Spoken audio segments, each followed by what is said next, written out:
Really are. Over the last few weeks, former Love Island contestants have been opening up about being victims of online abuse since leaving the villa over the last number of years. Now, one of the islanders, Sharon Gafka, spoke to her Instagram followers after receiving violent messages, and here's what she had to say. Since leaving the villa, I've had a lot of lovely messages, and they definitely outweigh the negative ones. But now I'm starting to get some more violent ones, and I need to kind of just say to put a stop to it, because at the end of the day, it's a person that you're sending this message to, not a character on a TV show. I have amazing friends, a very strong family support, and I'm really fortunate that I have that. But you don't know if the person you're sending those messages to, if they have that. And you don't know that later down the line, your messages could have very horrible consequences and repercussions. You know that most of those people probably have "be kind" in their bio. Joining us now to discuss why some people troll online is expert in cyber psychology, Dr. Nicola Fox-Hamilton. Nicola, it's lovely to have you here. Love Island families, the people who are controlling the accounts of the contestants who are in there. Right. Again, can we say contestants because it's a game show? They have banded together to release a statement, and they've said, listen, we don't know each other, but you have to stop this. Like, the messages are so nasty. If you just go onto their pages, why do people do it? So there's a number of reasons. There's different kinds of trolls. There's some people that are just normal people who they become more disinhibited when they're online. So the fact that you might be slightly anonymous, or the people you're talking to are invisible to you, so you can't see their reactions, you can't see how hurtful it is to the person that you're talking to.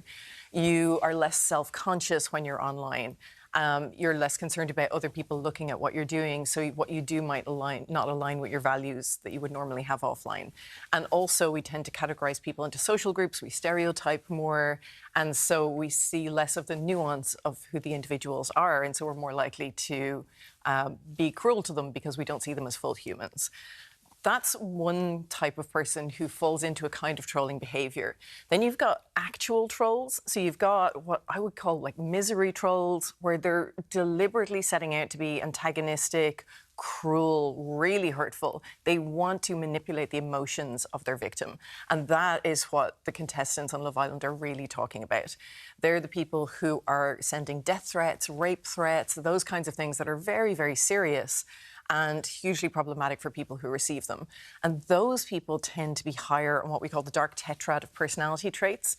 So we all have, we all sit somewhere on the spectrum of all the different personality traits, but these people are higher in psychopathy, narcissism, Machiavellianism, everyday sadism. So essentially they're manipulative, deceptive, they're cold, they don't feel empathy, they get enjoyment out of causing other people pain. It seems to, like, I've thought often back to the early days, the baby days of like 2010-ish, when we were all getting on Twitter initially and, messing about and sending messages or whatever. And there'd be the odd troll or the odd nasty message, or for the crack, someone would be trying to get a rise out of somebody. But that wouldn't be a big deal. But cut to now, it's a part of everyday life, not just people, I don't know, on the telly or sports stars or movie stars or people on Love Island. It's everyone. It's everyone. You're trying to sell a bike online and you look at the comments. If there's comments, there's someone on some level. You mentioned the two different versions, variations of trolling, but there's some level of antagonism, criticism, or negativity there, and it's just a part of our lives now. Yeah, you do see it in most spaces. Now, you'll see it more in some spaces. So where the social norms are to be more aggressive, you're going to see it more there. So if you go to 4chan, you're going to see more trolling than you might in a nicer space, like, say, Parents forum online, although Mumsnet is probably the exception to that. Okay. Yeah, that's vicious. Yeah, it can be.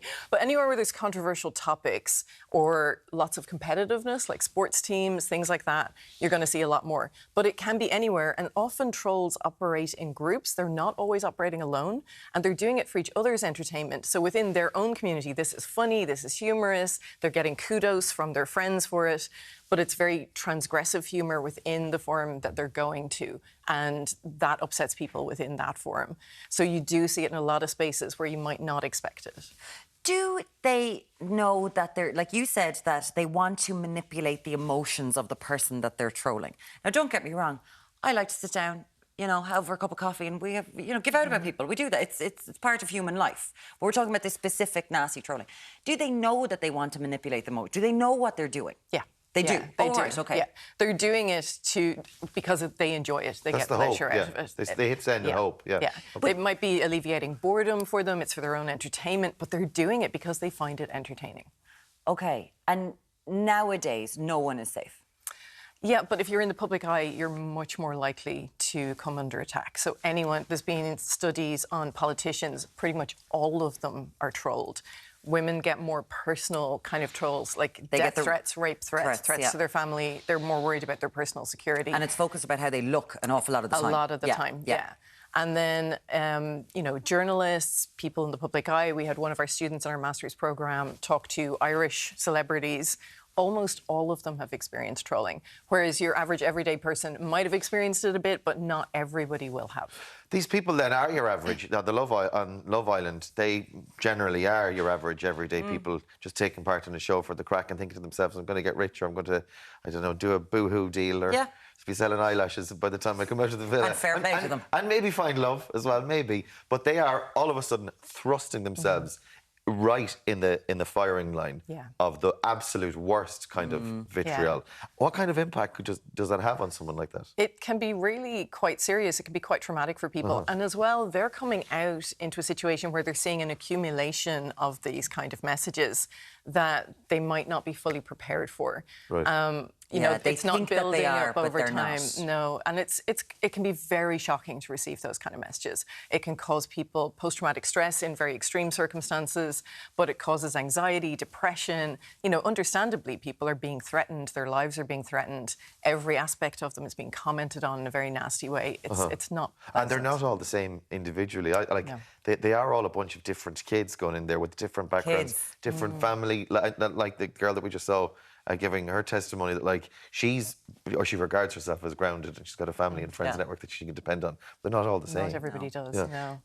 I think it's interesting because in an Irish context where it can happen, this is a very small country. And the chances are that you know or you will find out, and because I know some people who have found out who the people are that are trolling them. There can be people in your life that can be vicious online. Yeah. And it's easy to find, like, it's 6 degrees separation. And there have been some cases here where, you know, people have found out that quite prominent people, like business people and so on, were trolling them or kind of obsessing about them online. It's usually not people you know, but it can be, and it particularly can be ex-partners. That's one form of cyber harassment. So trolling obviously falls under harassment. There's lots of different kinds. But some cyber stalkers, cyber harassers, ex-partners, when they're being vindictive, can operate like this out of anonymous accounts as well. That's really interesting that they can just start a campaign. Yeah. Wow. So no, essentially, we know that it is people who are in prominent positions, but no one is safe, and it's not going away. No, there's not it's not. No, it's problematic. I think the kind of everyday person who might fall into the trap of behaving more aggressively online than they would offline, we could perhaps start prompting people not to send particular messages. So, you know, things like other people don't send messages like this. It gives people a moment to think and interrupts that thought process. It makes them think, actually, maybe I don't want to send this. The trolls, the misery trolls, aren't going to be put off by things like that. They're doing this for their own entertainment. Yeah. Have fun on Facebook after the show, lads. Or just take a break. Go for a lunch. Go for a lunch and a glass of wine with your pals. One glass of wine. Just the one. Just the one. I have to do a radio show too. Dr. Nicola Fox Hamilton, thank you so much for that. It's fascinating. Thank you so much. It is fascinating.